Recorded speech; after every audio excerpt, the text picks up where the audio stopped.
બીએસએફમાં constable, head constable અને SI માટે નવી ભરતી 10-12 પાસ માટે તક 1,12,000 રૂપિયાનો પગાર મળશે। આવા વધુ વિડીયો જોવા માટે તેમજ સરકારી યોજનાઓની વિગત મેળવવા માટે અમારી ચેનલને સબસ્ક્રાઇબ કરો અને બેલ આઇકન બટન દબાવો, જેથી આવી માહિતી તેમજ સરકારી યોજનાઓની વિગત આપને આસાનીથી મળી રહે।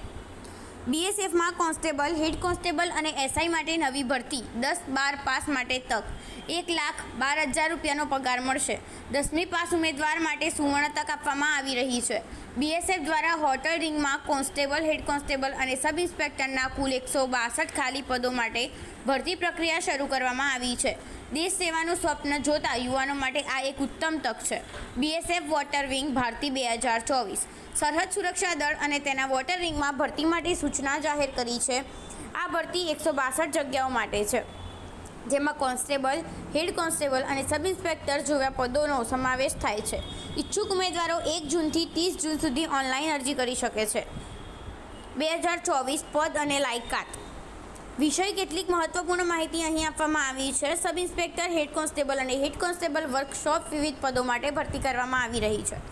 એસઆઈ પદ માટે ઉમેદવારો પાસ હોવા જોઈએ અને તેની પાસે સંબંધિત ક્ષેત્રમાં જળ પરિવહન પ્રાધિકરણ અથવા દરિયા વિભાગ દ્વારા આપવામાં આવેલું પરિપત્ર હોવું જોઈએ।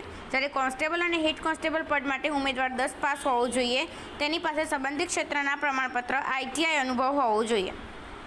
અરજી ફી અને ઉંમર મર્યાદા વય મર્યાદા એસઆઈ એન્જિન ડ્રાઈવરની જગ્યા માટે અરજી કરવા માટે ઉમેદવારોની ઉંમર 22 થી 28 વર્ષની હોવી જોઈએ, જ્યારે head constable, master engine driver, workshop અને ક્રૂ માટે વયમર્યાદા 20 થી 25 વર્ષ છે। અનામત વર્ગના ઉમેદવારોને ઉપલી વયમર્યાદામાં છૂટછાટ આપવામાં આવશે। બીએસએફ ભરતી 2024 તમને કેટલો પગાર મળશે?